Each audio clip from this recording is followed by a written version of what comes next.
Buenos días a todos y todas. Estamos ya domingo, el último día del módulo 1 y me gustaría pues animaros a que terminéis de participar en el foro número 1, también con las ideas que habéis investigado a través de los estudios de los juegos clásicos y de cómo adaptarlos.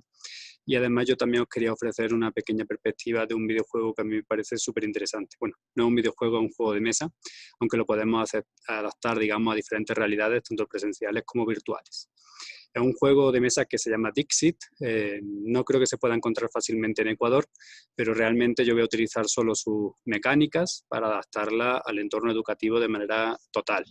Os voy a poner unas pequeñas imágenes para que os hagáis una idea de cuál es el Dixit y cómo funciona. Esta es la caja del juego, yo la tengo, pero no la tengo aquí en esta casa, por eso la pongo virtualmente.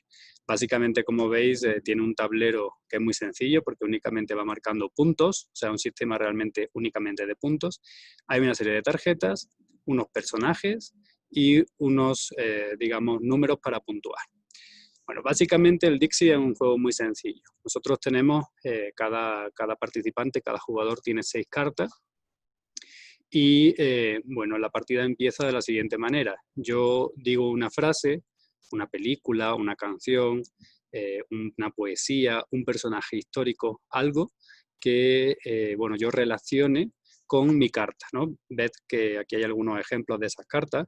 Generalmente son cartas bastante, bueno, podemos considerarlas surrealistas en muchas ocasiones, aunque hay diferentes versiones del Dixit. Nosotros tenemos también una expansión que es mucho más fantasiosa.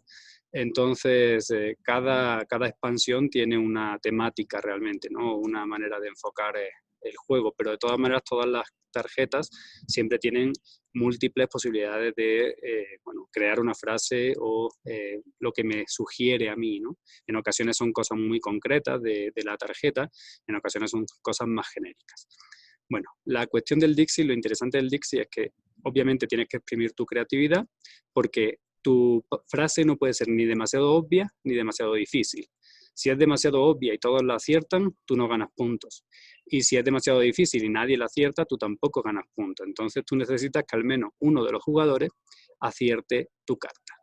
Esa sería, digamos, la cuestión básica. Si queréis ver el tema de los puntos, lo podemos ver también. Básicamente, si alguien acierta tu carta y no todos, consigues puntos, ¿no? Es decir, ahora mismo no recuerdo exactamente cuánto, hace tiempo que no jugamos, 2 puntos, ¿no? Es decir, si... exactamente. O sea, si todos aciertan o nadie acierta, digamos que no consigues puntos, ¿de acuerdo? Como digamos, personaje que estás jugando.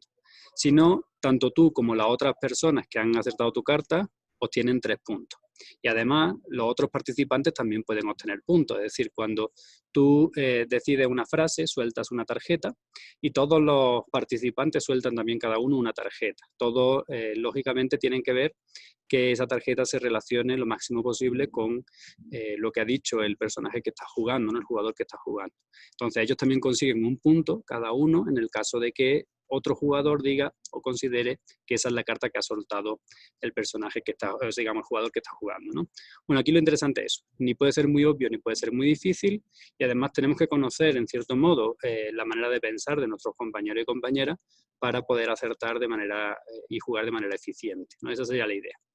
Bueno, a partir de aquí, en la mecánica del juego, aquí tenía algunas otras tarjetas, como veis son bastante interesantes, pero más allá de estas tarjetas en sí, lo que yo quería trasladar hoy es que con unas reglas similares o también modificables, pero en fin, con las mismas reglas, podríamos jugar con tarjetas que se relacionaran con nuestra materia. Imaginaos, en literatura, que nosotros utilizáramos, por ejemplo, libros, y cada uno tendría que decir algo que le sugiere ese libro, sin decir el libro, evidentemente, porque perdería, y con la intención de que alguno de sus compañeros o compañeras acierte y así conseguir los puntos. Podrían ser también literatos, por ejemplo, ¿no? Escritores.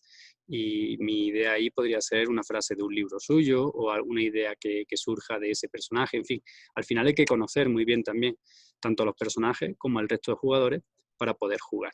Podríamos hacerlo, como digo, de manera muy diversa. Podríamos hacer con cuestiones matemáticas o aritméticas o geométricas que no estuvieran, digamos, directamente dichas, evidentemente, pero que sugiriese, ¿no? Esa imagen a aquello que nosotros queremos interpretar. Evidentemente funciona con filosofía, funciona con personajes históricos, con hechos históricos, con procesos históricos, etcétera, etcétera, etcétera. Entonces yo creo que es un juego que asume para el jugador una enorme creatividad, que creo que es muy interesante para la educación, y además que nosotros podemos adaptar perfectamente a nuestro aula. Bueno, este es el ejemplo que yo os quería dar. Espero que sigáis reflexionando sobre estos temas, porque yo creo que es una manera de gamificar muy interesante y que lo podamos debatir en el foro hasta hoy en la noche. Un saludo, espero que todo vaya muy bien. Si tenéis alguna duda o cuestión, ponedmela, ¿de acuerdo?, para resolverla, y nos vemos el próximo jueves en la videoconferencia. Saludos.